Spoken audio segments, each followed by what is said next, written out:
ఏం మాయ చేసావే పార్ట్ 39. కాలం గడిచే కొద్దీ అదిత్ వింధ్యల మధ్య బంధం ఎంత గొప్పదో రోజురోజుకి అర్థమవుతుంటే సహనాలో లేని సహనం పూర్తిగా చచ్చిపోవడం మొదలుపెట్టింది. కరెక్ట్గా అదే టైంలో వింధ్య ప్రెగ్నెంట్ అని తెలిసి అదిత్ సంతోషంలో ఆమెను అందరి ముందే హగ్ చేసుకొని ముద్దు పెట్టుకున్నాడు. అది చూసిన సహన ఇంకా వింధ్యను ఈ భూమి మీద ఉండనివ్వకూడదు అని గట్టిగా ఫిక్స్ అయిపోయింది. అప్పటి వరకు అలకలు, బుజ్జగింపులు, కోపాలు, తాపాలు, ముద్దులు, మురిపాలు, చిలిపి తగాదాలతో సాగిపోయిన అదితి వింధ్యల ముచ్చటైన జీవితంలోకి ఒక చిన్ని ప్రాణం తమ ప్రేమకు ప్రతిరూపంలా అడుగుపెట్టబోతుంది అని తెలియగానే వింధ్య అదితుల సంతోషం మాటల్లో వర్ణించలేనిది. విషయం తెలియగానే వింధ్య అదితులు వెంటనే నిశ్చయ్తో తమ సంతోషాన్ని షేర్ చేసుకున్నారు. తన చెల్లెల్నే ఒక పసిబిడ్డగా భావించే నిశ్చయ్కి ఆమె కడుపులో మరో ప్రాణం ఊపిరి పోసుకుంది అని తెలియగానే ఆశ్చర్యం, ఆనందం కలగలిపి చాలా సంబరపడ్డారు. వెంటనే కడుపుతో ఉన్న చెల్లెల్ని చూడాలి అని నిర్ణయించుకొని ఆమె కోసం ఫ్రూట్స్, డ్రై ఫ్రూట్స్ అంటూ ఒక ఫ్రూట్ షాప్ని తన వెంట తీసుకొని విజయవాడ బయలుదేరాడు నిశ్చయ్. ఇంటి గుమ్మంలో అడుగుపెట్టిన నిశ్చయ్కి అక్కడ జరుగుతుందంతా చూడగానే ఒక్కసారిగా కళ్ళల్లో నీళ్లు తిరిగాయి. హాల్లో వింధ్య చిన్నపిల్లల జ్యూస్ తాగడానికి మారం చేస్తుంటే ఇంట్లో వాళ్ళు అందరూ ఆమె చుట్టూ చేరిపోయారు. ఆదిత్య వైభవ్, చంద్రశేఖర్ గారు జ్యూస్ తాగమని వింధ్యను బ్రతిమలాడుతుంటే వైశాలి గారు మాత్రం కడుపులో ఉన్న బేబీ హెల్తీగా ఉండాలంటే నువ్వు ఎక్కువగా ఫుడ్ తీసుకోవాలమ్మా అని వింధ్యకు నచ్చజెప్తున్నారు. ఎలాంటి ప్రేమాభిమానాలకు అయితే తన చెల్లెలు మిస్ అయ్యారు అవన్నీ వింధ్యకు అది ద్వారా దొరకడంతో చాలా సంతోషంగా ఫీల్ అయ్యాడు. నిశ్చయ్ అప్పుడే అతన్ని గమనించిన వైభవ్ రాబావా అని పిలవడంతో తేరుకొని లోపలికి అడుగుపెట్టాడు. అన్నని చూసిన ఆనందంలో వింధ్య పరుగులాంటి నడకతో అన్నని అతన్ని గట్టిగా చుట్టేసింది. అది చూసి అందరూ నవ్వుకున్నారు. నిశ్చయ్ వెనుక పని వాళ్ళంతా తెస్తున్న ఫ్రూట్స్, స్వీట్స్, డ్రై ఫ్రూట్స్ చూసిన వింధ్య కళ్ళు తేలేసింది. ఆ రోజుకి ఆ అన్న చెల్లెలకి కాస్త స్పేస్ ఇవ్వదలిచి భోజనం తినిపించి అన్నకు అలసట లేకుండా కబుర్లు చెప్తున్న భార్యను చూసి నవ్వుకుంటూ తిరిగి తన రూంలోకి వెళ్ళిపోయాడు ఆదిత్. ఆ రోజుకి అన్నకుండల మీద హాయిగా నిద్రలోకి జారుకుంది వింధ్య. నిశ్చయ్ నిద్రపోతున్న తన చెల్లెల్ని జాగ్రత్తగా బెడ్ మీదకు అడ్జస్ట్ చేసి ప్రేమగా ఆమె నుదుటిపై ముద్దు పెట్టి సంబరంగా ఆమె పొట్టపై అరచేత్తో నిమిరి ఎదురుగా సోఫాలో పడుకొని సంతోషాలతో నిండిన చెల్లెలి జీవితం గురించి తలుచుకొని సంతోషపడుతూ నెమ్మదిగా నిద్రలోకి జారుకున్నాడు. వారం రోజులు వింధ్య దగ్గరే ఉండి ఆమె సంతోషాన్ని కల్లారా చూసి హెవీ హార్ట్తో మళ్ళీ 15 రోజులకు వస్తాను అని చెప్పి ఇంపార్టెంట్ వర్క్ ఉండడం వల్ల వెంటనే బయలుదేరి వెళ్ళిపోయాడు నిశ్చయ్. ఆల్రెడీ నిశ్చయ్ గురించి తెలుసుకున్న సహానా అతనికి చెల్లెలంటే ఎంత ప్రేమో తెలియడంతో అతను విజయవాడలో ఉన్నన్నాళ్ళు వింధ్యకు ఎలాంటి హాని తలపెట్టే ధైర్యం చేయలేకపోయింది. పైగా ఆదిత్ ఇంటికి కూడా వెళ్లే సాహసం చేయలేకపోయింది. నిశ్చయ్ తిరిగి బెంగళూరు వెళ్ళగానే సహానా వింధ్యను చంపడానికి చాలా ప్రయత్నాలు చేసింది. కానీ దేవుడు వింధ్యకు తోడుగా నిలిచి తన పిచ్చి ప్రయత్నాలు ఏవీ ఫలించకుండా అడ్డుపడడంతో నెలలు నిండే కొద్దీ ఆదిత్ వింధ్య విషయంలో చూపిస్తున్న ప్రేమ, కేరింగ్ చూస్తుంటే పిచ్చి పడుతున్నట్టు అనిపించేది సహానాకు. అలా నెలలు నిండే కొద్దీ వింధ్య బొద్దుగా ముద్దుగా తయారవడంతో వైశాలి గారు రోజు కోడలికి దిష్టి తీసి అరికాలలో దిష్టి చుక్క దిద్దేవారు. ఎవరికి వారు అస్తమానం నీకేం కావాలి అంటూ వింధ్యను చాలా కేరింగ్గా చూసుకుంటూ గారాబం చేసేవారు. ఇక ఆదిత్ అయితే ఆమెను గాజు బొమ్మల్లా అపురూపంగా చూసుకునేవాడు. వాళ్ళు చూపించే ప్రేమకు వింధ్య చాలాసార్లు ఎమోషనల్ అయింది. వింధ్య ఎమోషనల్ అయిన ప్రతిసారి వైభవ్ ఏదో కల్లరి చేస్తూ ఆమెను నవ్విస్తూ ఉండేవాడు. నెల నెల చెకప్కి తీసుకువెళ్తూ baby growth, Vindhya health progress అన్నీ చాలా జాగ్రత్తగా చూసుకునేవాడు ఆదిత్. నిశ్చయ్ కూడా చెల్లెలికి మాట ప్రకారం 15 రోజులకు ఒకసారి వచ్చి చెల్లెల్ని చూసి వెళ్తూ ఉండేవాడు. వింధ్యకి 7th మంత్ రాగానే వైశాలి గారు ఆమెకు సీమంతం చేయాలి అనుకున్నారు. పైగా ఆదిత్ వింధ్యల పెళ్లి కూడా పెద్ద ఆర్భాటంగా చేయకపోవడంతో శ్రీమంతం పెద్ద ఎత్తున చేయడానికి ప్లాన్ చేశారు. ముందు ఆదిత్ ఒప్పుకోలేదు. నా భార్య అంతసేపు కూర్చోలేదు, అలసిపోతుంది అని గొడవ చేశాడు. కానీ వైశాలి గారు, చంద్రశేఖర్ గారు వింధ్య జీవితంలో జరుగుతున్న మొదటి వేడుక అని సెంటిమెంటల్ లాక్ చేయడంతో కాదనలేకపోయాడు. సీమంతం రోజు ఆదిత్ స్వయంగా తన భార్యను తానే రెడీ చేసి నిండుగా ఉన్న ఆమెను చూసి మురిసిపోతూ బొద్దుగా ఎంత ముద్దుగా ఉన్నావో తెలుసా వింధ్య అంటూ ఆమెను సున్నితంగా హగ్ చేసుకొని ప్రేమగా నుదుటిపై ముద్దు పెట్టి ఊహించని విధంగా నా లైఫ్లో అడుగుపెట్టి నా లైఫ్ని కలర్ఫుల్గా మార్చేశావే అనగానే వింధ్య ఎమోషనల్ అవుతూ ఆదిత్ని గట్టిగా హగ్ చేసుకొని ఇదంతా నీ వల్లేరా, నువ్వు నా ప్రేమను అర్థం చేసుకొని తిరిగి నీ ప్రేమను నాకు అందించడం వల్లే నేను ఈరోజు ఈ సంతోషాలకు పొందుతున్నాను. వాటన్నిటికీ కారణం నువ్వే అంటూ ప్రేమగా ఆదిత్ పెదాలు అందుకుంది. స్నేహితులు, బంధువులు అందరి మధ్యన వింధ్య శ్రీమంతం చాలా గ్రాండ్గా జరిగింది. అందరూ ఎవరికి తోచిన గిఫ్ట్స్ వాళ్ళు ప్రజెంట్ చేసి తృప్తిగా భోజనం చేసి రిటర్న్ గిఫ్ట్స్ తిరిగి తీసుకొని వెళ్లారు. వింధ్య తన జీవితంలో జరిగిన మొదటి వేడుకే ఇంత బాగా జరగడంతో చాలా హ్యాపీగా ఫీల్ అయింది. ఆమె కళ్ళలో సంతోషం చూసి ఆదిత్ నిశ్చయులు మరింత సంతోషంగా ఫీల్ అయ్యారు. కానీ ఆ సీమంతానికి వచ్చిన సహనా మాత్రం తను ఉండాల్సిన ప్లేస్లోకి వింధ్య వచ్చినట్టు ఫీల్ అయిపోయి ఆ రోజు ఇంటికి తిరిగి వెళ్ళాక ఇల్లు పీకి పందిరేసి నానా రచ్చ చేసింది. రోజురోజుకి కూతురితో పెరుగుతున్న రాక్షసత్వం చూస్తున్న సహానా తండ్రి జగదీష్ గారు ఆమె ప్రేమ విషయం తెలుసుకొని ఇప్పుడు అదితికి పెళ్ళయింది. తొందరలోనే ఒక బిడ్డకు తండ్రి కాబోతున్నాడు. ఇంకా అబ్బాయి గురించి ఆలోచించడం కాదమ్మా, అతన్ని మర్చిపోయి మూవ్ ఆన్ అవ్వు, అదే నీకు అతనికి కూడా మంచిది అని మొదటిసారి కూతురికి వార్నింగ్ ఇచ్చారు. ఆ వార్నింగే ఆమెలో నిద్రపోతున్న సైకోని తట్టి మరీ లేవడంతో వింధ్యను ఆమె కడుపులో ఉన్న బిడ్డను కూడా చంపేయాలని ఫిక్స్ అయింది. కానీ ఈసారి కూడా ఆమెకు ఎలాంటి అవకాశం దొరకలేదు. వింధ్య 8th మంత్లో అడుగుపెట్టిన 10 రోజులకే అర్ధరాత్రి అతిథి గుండెల మీద తలవాల్చి బేబీ ఫ్యూచర్ ప్లాన్స్ చెప్తున్న వింధ్యకు సడన్గా పెయిన్స్ రావడంతో అప్పటికప్పుడు హుటాహుటిన హాస్పిటల్కి తీసుకెళ్లారు. వింధ్యకు నార్మల్ డెలివరీనే కానీ తల్లిని ముప్పు తిప్పలు పెట్టి 3 చెరువుల నీళ్లు తాగిచి డాక్టర్ చెప్పిన టైం కంటే 1 నెల ముందే ఈ భూమి మీదకు వచ్చేసింది అదితి వింధ్యల బుల్లి ప్రిన్సెస్. అప్పటి వరకు పురిటి నొప్పులతో నరకం చూసి పునర్జన్మ ఎత్తిన వింధ్య రక్తపు ముద్దలా ఉన్న తన బిడ్డను డాక్టర్ తన గుండెల మీదకు చేర్చడంతో అప్పటి వరకు పడ్డ నొప్పంతా తన బిడ్డ స్పర్శతో మర్చిపోయి ఏదో తెలియని అనుభూతి చెందుతుంది. నర్స్ పాపను క్లీన్ చేసి డాక్టర్ చేతికి ఆవిడ స్పృహలో లేని వింధ్యను రూంలోకి మార్చమని చెప్పి పాపను తీసుకుని బయటకు వెళ్ళి మిస్టర్ ఆదిత్ కృష్ణ, మీకు పాప పుట్టింది అంటూ ఆ బుజ్జిదాన్ని ఆదిత్ చేతుల్లో పెట్టారు. డాక్టర్ తన ప్రతిరూపాన్ని మొదటిసారి చేతుల్లోకి తీసుకున్న ఆదిత్ ఫీలింగ్స్ వర్ణీనాతం. పాలు గారే బుగ్గలు, చిన్ని చిన్ని కళ్ళు, ముక్కు పెదాలతో కాళ్ళు చేతులు ఆడిస్తున్న కూతుర్ని చూసి మురిసిపోతూ సంతోషంగా కళ్ళనీళ్లు పెట్టుకుంటూ ఒక్కసారిగా పాపను తన గుండెలకు హత్తుకున్నాడు ఆదిత్. పాప స్పర్శతో ఏదో తెలియని వింత అనుభూతి ఆదిత్ని చుట్టేయడంతో చాలాసేపు అలానే ఉండిపోయాడు. ఒకరి తర్వాత ఒకరి చేతులు మారుతూ ఆ బుజ్జిది అలిగి రాగం అందుకుంది. కూతురు అలా ఏడ్చేసరికి అదితి చేసిన హంగామా అంతా ఇంత కాదు. ఎలాగో కష్టపడి అదిత్కి నచ్చజెప్పి పాపని అతని చేతికే ఇచ్చి వింధ్య స్పృహలోకి రావడంతో ఆమె దగ్గరకు పంపించారు. అదిత్ అలసిపోయి నీరసంగా కనిపిస్తున్న భార్య మొహమును ముద్దాడి చేతిలో ఉన్న పాపను తల్లి పొత్తిళ్లలో చేరుస్తూ మన ప్రిన్సెస్ అంటూ ఇద్దరిని దగ్గరకు తీసుకున్నాడు. ఇంతలో నర్సు వచ్చి ఫీడింగ్ ఎలా చేయాలో చెప్పడంతో ఆ బుజ్జిదాన్ని బుజ్జి కడుపు నింపి నిద్రపుచ్చేసరికి అందరూ ఒక్కొక్కరిగా వచ్చి పలకరించి చూసి బయటకు వెళ్ళిపోతే ఇంకా భార్య దగ్గరే ఉన్న అదితి ప్రేమగా ఆమెను దగ్గరకు తీసుకొని అక్కడే నిద్రపోయాడు. సాయంత్రం అయ్యేసరికి చెల్లెలికి డెలివరీ అయిన విషయం తెలుసుకొని ఆగమేఘాల మీద విజయవాడ చేరుకున్నాడు నిశ్చయ్. రావడమే మేనకోడల్ని ఎత్తుకొని తనివి తీర ముద్దాడి చెల్లెలి దగ్గరకు తీసుకున్నాడు.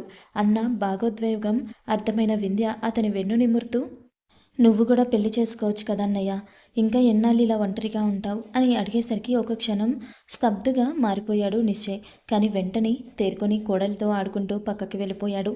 నిశ్చయ్ వైపే బాధగా చూస్తూ ఉండిపోయింది వింధ్య.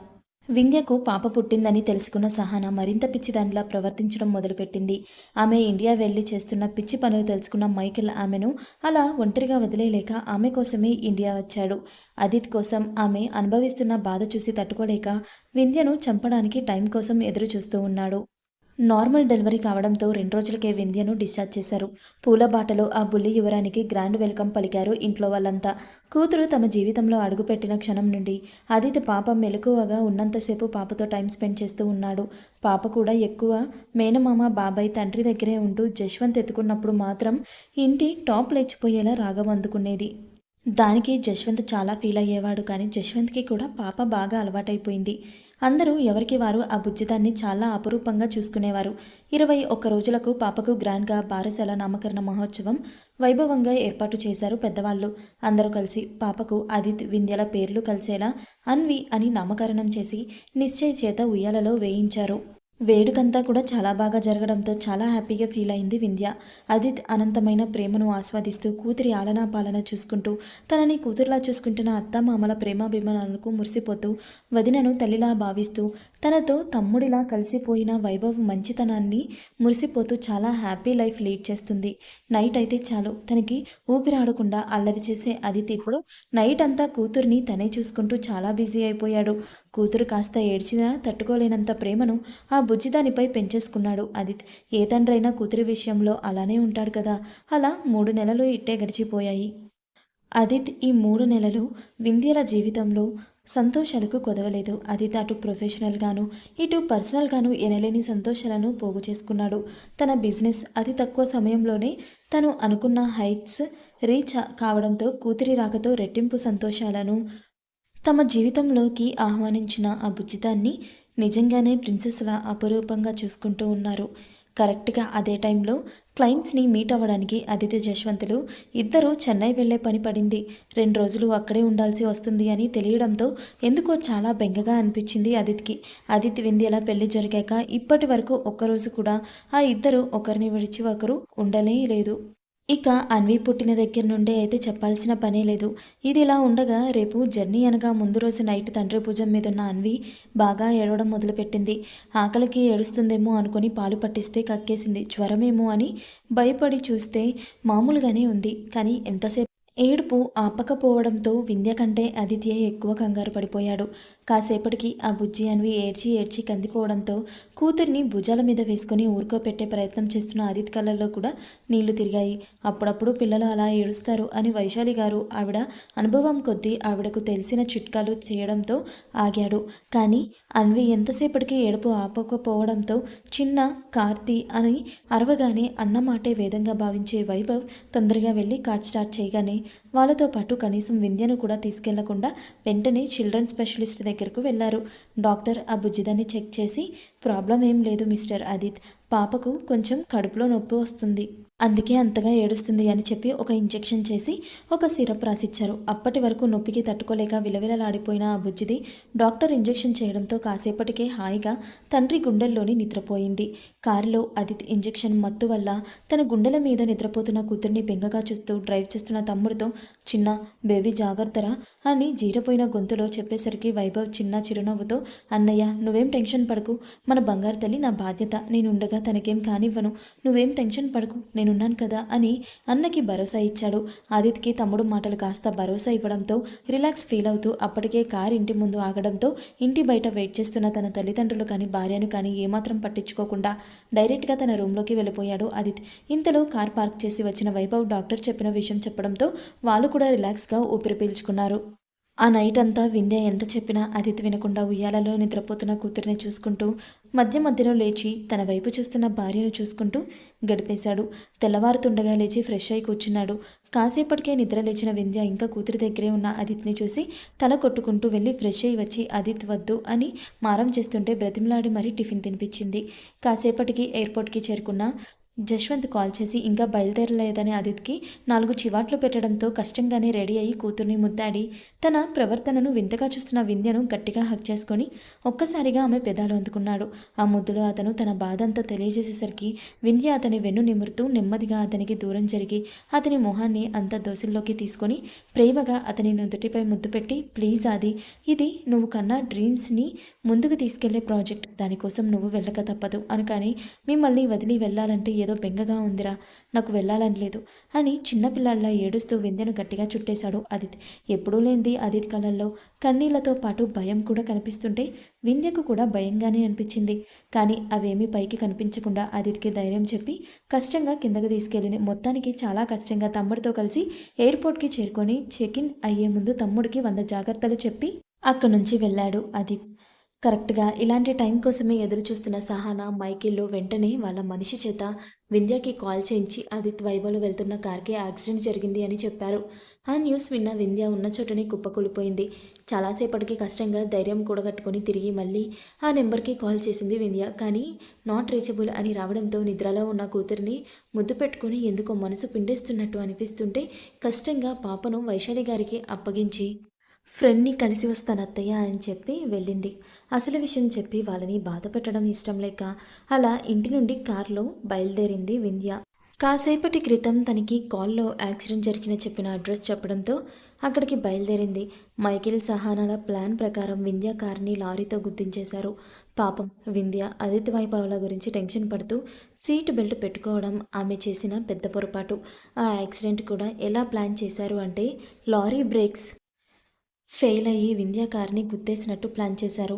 యాక్సిడెంట్ చేయగానే లారీని చెట్టుకి గుద్దుకునేలా చేసి బ్రేక్స్ వైర్స్ కట్ చేయించి డ్రైవర్ని అక్కడి నుండి పారిపోమని పంపించేశారు. సహానా మైకిళ్ళు. లారీ గుద్దడంతో క్షణాల్లోనే కార్ ఫ్రంట్ మిర్రర్ మొత్తం పగిలి వింధ్య బాడీ అంతా దిగిపోవడంతో తలకి బాగా బలమైన గాయం తగిలి రక్తపు మడుగుల్లో చావు బతుకుల మధ్య కొట్టుమిట్టాడుతూ తన కుటుంబాన్ని ఆఖరి చూపు చూసుకునే అవకాశం ప్రసాదించామని కన్నీళ్లు పెట్టుకుంటూనే స్పృహ కోల్పోయింది వింధ్య. వింధ్య శరీరంలో ఇంకా ఊపిరి ఉందో లేదో చూద్దామని దూరంగా ఆగిన కారు నుండి సహానా దిగబోయేసరికి అటుగా వచ్చిన పోలీస్ జీప్ని చూసి తన ప్రయత్నం విరమించి వెంటనే అక్కడి నుండి జారుకుంది. పోలీసులు వెంటనే రియాక్ట్ అయ్యి కారులో చిక్కుకొని చావు బతుకుల మధ్య ఉన్న వింధ్యను వెంటనే హాస్పిటల్కి తరలించి కార్ డీటెయిల్స్ని బట్టి ఇంటి అడ్రస్ కనుక్కొని ఆదిత్ ఇంటికి కాల్ చేసి విషయం చెప్పారు.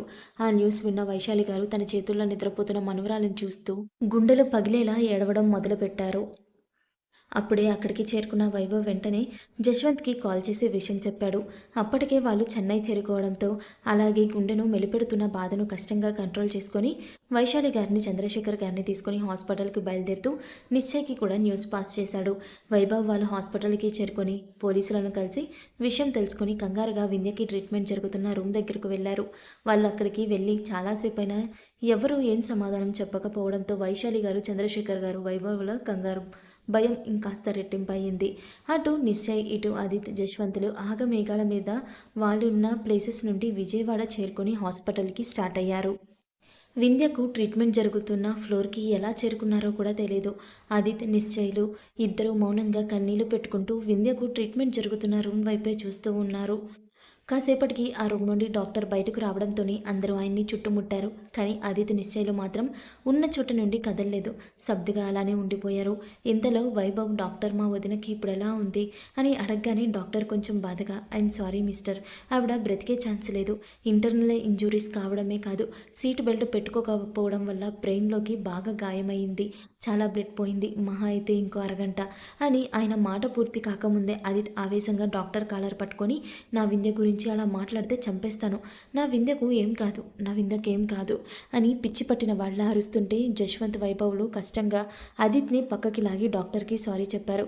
ఆయన ఆదిత్య సిచ్యువేషన్ అర్థం చేసుకుని ఇట్స్ ఓకే, నేను చెప్పిన విషయం మీరు యాక్సెప్ట్ చేయలేని నిజం అని నేను అర్థం చేసుకోగలను, కానీ అది నిజం ఆది అన్నయ్య అని పదే పదే కలవరిస్తున్నారు.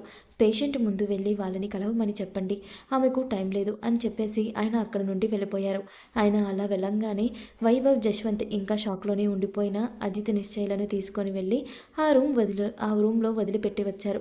శరీరం అంతా కట్లతో హాస్పిటల్ బెడ్పై నిర్జీవంగా పడి ఉన్న వింధ్యను చూడగానే ఆదిత్య నిశ్చయ్లు ఇద్దరికీ వాళ్ళ గుండెను ఎవరో చేత్తో చిదుముతున్నంత బాధ కలుగుతుంటే కష్టంగా ఒక్కో అడుగు ముందుకేసి ఇద్దరు వింధ్యకు మరోవైపు చేరారు. అప్పుడే కాస్త స్పృహలోకి వచ్చిన వింధ్య శరీరం ముక్కలవుతున్నట్టు కలుగుతున్న నొప్పిని తట్టుకోలేక కన్నీళ్లు పెట్టుకుంటూ నెమ్మదిగా కళ్ళు తెరిచింది. కళ్ళల్లో నిండిన కన్నీళ్లు తన కళ్ళెదురుగా ఉన్న తన ప్రాణాన్ని గుండెల మీద పెట్టుకుని పెంచిన అన్నను చుట్టానికి అడ్డు వస్తుంటే కనీసం ఆ కన్నీళ్లు తుడుచుకోవడానికి కూడా తన చేతులు సహకరించకపోవడంతో నిశ్చయంగా చూసింది ఆ ఇద్దరి